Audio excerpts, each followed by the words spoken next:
1608 গোপিনী ছিল শ্রীকৃষ্ণ মহাপ্রভু। ভালোবাসত কৃষ্ণকে, আদর যত্ন করত 1608 গোপিনী। মনেরই উল্লাসে 1608 গোপিনী কার ছিল? শ্রীকৃষ্ণ মহাপ্রভু। হিন্দু মাইথোলজির বিষয়। একদিন সখীগণ শ্রীকৃষ্ণকে কেউ চন্দন ঘষে, কেউ মাথার চুলকে পরিপাটি করে, কেউ সুগন্ধি লাগায়, কেউ হাত পাকে ম্যাসেজ করে। এক এক সখী এক এক কাজ। কেউ আবার শীতল জল দিয়ে চরণ ধৌত করে। তো শ্রীকৃষ্ণ বসে আছে, কিছুক্ষণ পরপরই বলে, আমার রাধা কই, আমার রাধা কই। এত খ্যাতমত, এত ভালোবাসা বাসতেছে সখীগণ, কিন্তু তারপরেও কৃষ্ণ রাধা নাম ভোলে না। এক সখী ত্যক্ত বিরক্ত হয়ে বলছে, প্রভু তুমি যে রাধাকে বারবার স্মরণ করো, দেখো গা সে কদম তলায় নাক ডাইকা ঘুমাইতেছে। কৃষ্ণ বন্ধুকে একটু লজ্জা দিল আর কি, তুমি যারে ভালোবাসা ডাকো, হ্যাঁ তোমার থিয়া ঘুমাই দিছে। এই কথা শুনে শ্রীকৃষ্ণ লজ্জিত হয়ে সখীগণের কাছে চলে গেল, রাধার কাছে। বাঁশির আঘাতে বলে, রাধা, ও রাধা, ঘুম থেকে জাগো। অনেকক্ষণ সেই বাঁশির স্পর্শ পেয়ে রাধারানীর ঘুম ভেঙেছে।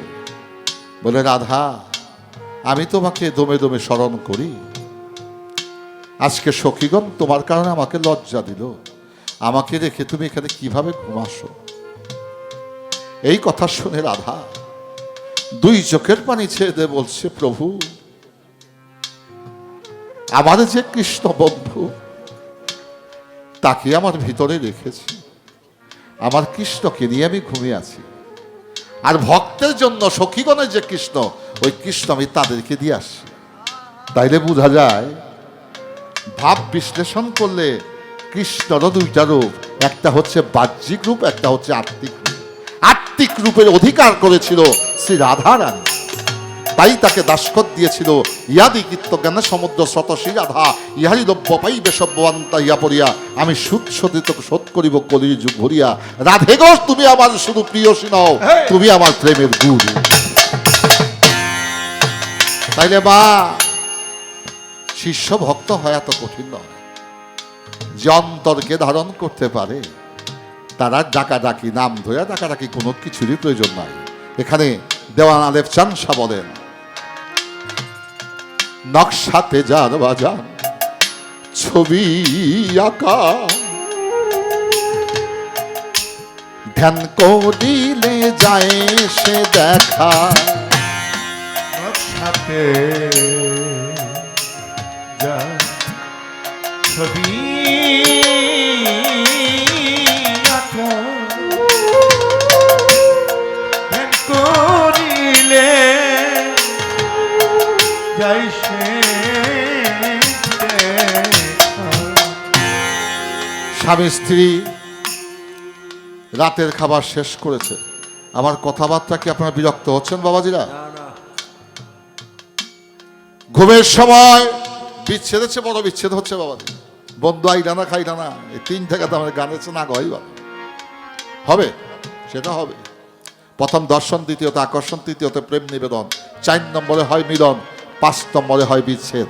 এখন মাত্র আকর্ষণ হয়েছে, প্রেম নিবেদন হয়েছে, তারপরে মিলন হবে, তারপরে হবে বিচ্ছেদ। এবার স্ত্রী 1 গ্লাস দুগ্ধ নিয়ে স্বামীর কাছে গেছে, বলে তোমার দেহটা দুর্বল হয়ে গেছে, দুগ্ধটুকু পান করো।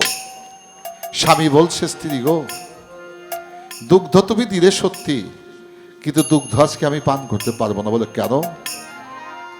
বলে আমার বাবা আজ থেকে 25 বছর আগে নিজে গাই পালতেন, দুগ্ধ দহন করে আমার বাবা এইভাবে গ্লাস দিয়ে আমাকে পান করাতেন।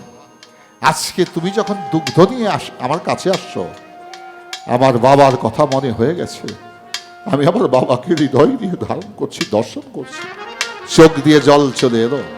এখন স্ত্রী যদি বলে, স্বামী তুমি তোমার বাবাকে দেখলে আমাকে একটু দেখাও তো, দেখাতে সে পারবে না, কিন্তু সে দেখতে পাবে। তাই জালালি বাবার সেই প্রেমের স্রোত, প্রেমের মূর্তি যে হৃদ কপটে ধারণ করেছে, তার নাম ধরে রাখার দরকার নাই, ডাকা তাকিও দরকার নাই, ভাবা মাত্র সেই মধুর মূর্তি তার কাছে চলে আসবে।